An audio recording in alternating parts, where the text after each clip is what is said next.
What's the most unforgivable thing a teacher ever did? So, picture this. I'm standing in front of my entire class, tears streaming down my face, while my history teacher, Mr. Peterson, reads my private journal out loud. Every secret, every fear, every embarrassing crush. And the room? Dead silent. Except for a few kids giggling. It all started because life at home was falling apart. My parents were constantly fighting, and I felt like I was drowning in the chaos. So I turned to this little blue notebook my grandma gave me. I'd pour everything into it. How scared I was they'd split up. How I couldn't focus in school, and yeah, even my hopeless crush on Tyler, the cute boy 2 rows back. I wrote in that journal all the time. At lunch, on the bus, sometimes even in class when things felt too heavy. It was the only place where I could breathe. One day in history, I was quietly scribbling in it behind my textbook while Mr. Peterson droned on about World War II. But of course, he spotted me. "Passing notes, Emma?" he said, walking over and snatching the notebook before I could close it. "It's just my journal," I whispered, reaching for it. "Please, give it back." But instead of handing it over, he smirked and said, "Maybe what's so important should be shared with everyone."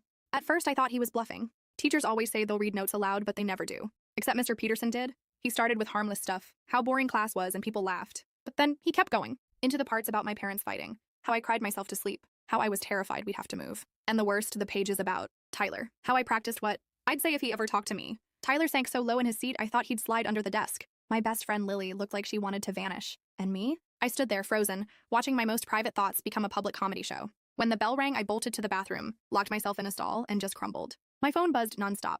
Texts from people in class, none of which I wanted to read. That night, I didn't tell my parents. They were too busy screaming at each other, and honestly, I just wanted to disappear. But the next morning, my mom noticed my puffy eyes. And when I finally told her, she didn't yell or freak out. She just quietly grabbed her car keys. At school, she marched straight into the principal's office, pulling me behind her. Calm as anything, she placed my journal on his desk and said, "Mr. Peterson read this to my daughter's entire class yesterday. Every word. What are you going to do about it?" When Mr. Peterson got called in and saw my mom, his face turned ghost white. He stammered something about discipline issues, and she wasn't paying attention, but my mom cut him off. She trusted her feelings to that book because she didn't feel safe talking about them at home. You took that safety away. 2 days later, Mr. Peterson was on personal leave. A week later, we had a new history teacher. And me? I learned that sometimes the most powerful voice in the room isn't the loudest.